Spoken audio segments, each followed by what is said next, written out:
வருகிற போது எத்தனையோ பண்ட பாத்திரங்களை கொண்டு வருவதோடு நிறுத்திவிடாமல் தமிழையும் சுமந்து வந்திருக்கிற உங்கள் நெஞ்சங்களுக்கு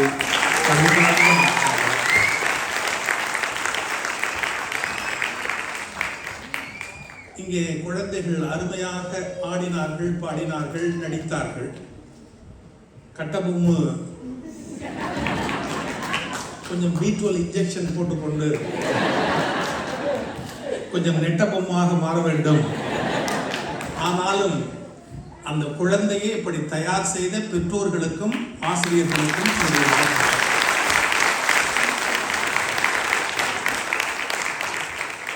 பிறகு பட்டிமண்டபம் அல்ல, குட்டி மன்றம் நடந்தது.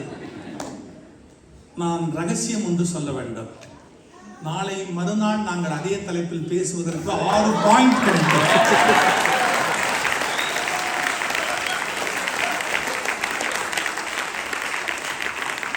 நாங்கள் எந்த விதமான தயாரிப்பும் இல்லாமல் வந்திருக்கிற போது 6 பாயிண்ட் கொடுத்த 6 குட்டி குழந்தைகளுக்கும் நடுவருக்கும் நிச்சயமாக அவர்களை எப்படி பேசுவதற்கு தயாரித்த ஆசிரியரை மனமாற நான் வாழ்த்துகிறேன், பாராட்டுகிறேன். பேச்சினுடைய இலக்கணம் ஒன்றை முதலில் சொல்லிவிடுகிறேன். பின்னால் பிள்ளைகள் வளருவார்கள். என்றாலும் பேச்சுக்கு என்று நான் ஒரு இலக்கணம் சொல்வதுண்டு. யாரோ 4 பேரை இம்ப்ரெஸ் பண்ண வேண்டும் என்று பேசுவது ஒரு வகையான பேச்சு. தன் மனதில் இருப்பதை எக்ஸ்பிரஸ் பண்ண வேண்டும் என்று பேசுவது இன்னொரு வகையான பேச்சு. கூட்டத்திலே 4 பேரை இம்ப்ரெஸ் பண்ண வேண்டும் என்று நினைக்கிறவர்கள் வாழ்நாள் முழுவதும் அதே நிலையில் நின்று விடுவார்கள். தன் மனதில் இருப்பதை எக்ஸ்பிரஸ் பண்ணுகிறவர்களை வரலாறு என்றைக்கும் தலையில் கொண்டார்கள். இது பேச்சுக்கு ஒரு இலக்கணம். இன்னொன்று, கவியரங்கம் என்று கவிதை பாடுவார்கள்.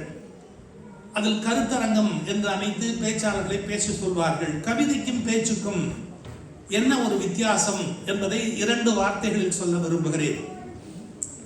பாரதியினுடைய கவிதை, கண்ணதாசனுடைய கவிதை, கம்பனுடைய கவிதை என்று பார்க்கிற போது கவிதை நடையிலே ஒரு ஓட்டம் வரும். அப்படியே சொல்லிக்கொண்டே வருகிற போது அருவி விழுகிற மாதிரி. கவிதையில் ஃப்ளோ இருக்க வேண்டும், பேச்சில் த்ரோ இருக்க வேண்டும். பேச்சினுடைய வெற்றிக்கும் கவிதையினுடைய வெற்றிக்கும் இடையில் இருக்கிற வித்தியாசம். என்னன்னா, நீ தமிழில் பேச வேண்டுமே, ஏன் ஆங்கிலத்தில் கலக்கிறாய் என்றால், நீங்கள் இங்கிலாந்தில் இருக்கிறீர்கள், நான் இங்கே இங்கிலீஷில் பேசுகிறேன். தமிழ்நாட்டிலிருந்து வந்திருக்கிறீர்கள், எனவே தமிழையும் இங்கிலீஷையும் கலந்து பேசுகிறேன். உங்கள் அனைவருக்கும் எங்கள் அன்பான வணக்கங்கள். பர்வீன் எப்பவுமே கடைசியா பேசி பழக்கப்பட்டவங்க.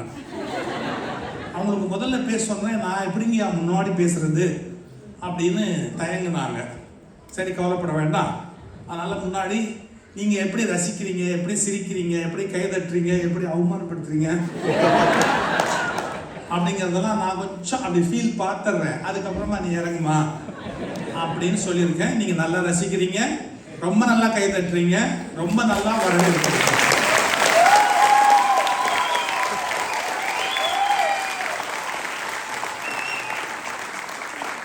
இந்த கைதட்டல் அப்படிங்கிறது எப்படின்னு கேட்டீங்கன்னா, கல்யாணத்துல தாலி கட்டும் போது கெட்டி மேளம் போட்டுற மாதிரி.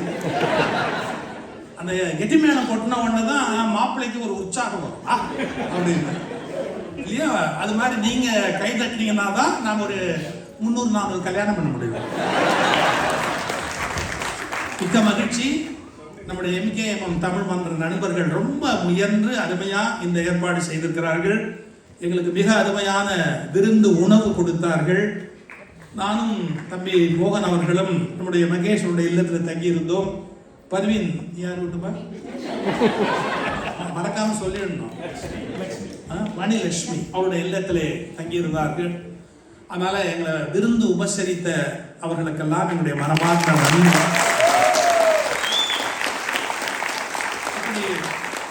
ஏதோ பட்டிமண்டப நிகழ்ச்சிக்கு வருகிற போதுதான் நாங்கள் வருவோம் என்று இல்லை, குடும்பத்தை அழைத்துக் கொண்டு கூட பின்னால் நாங்கள் வருவோம்.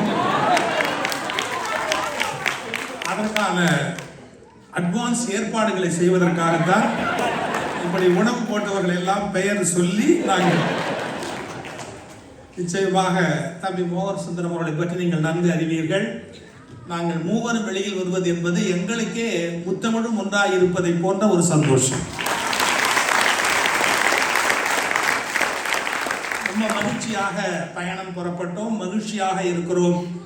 இந்த மகிழ்ச்சியில் உங்கள் ரசனை இன்னும் மேலும் மேலும் தமிழையும் தமிழ் மண்ணினுடைய இலக்கிய சுவையையும் இந்தியாவினுடைய பெருமையையும் மேலும் வளர்க்க வேண்டும் என்ற பிரார்த்தனையோடு முதலில் அருமை மகள் பர்வீன் அவர்களை உரையாற்றுவதற்கு உங்கள் சார்பில் அன்போடு அழைக்கிறேன். பன்மொழி புலவர் பர்வீன் சுல்தான்.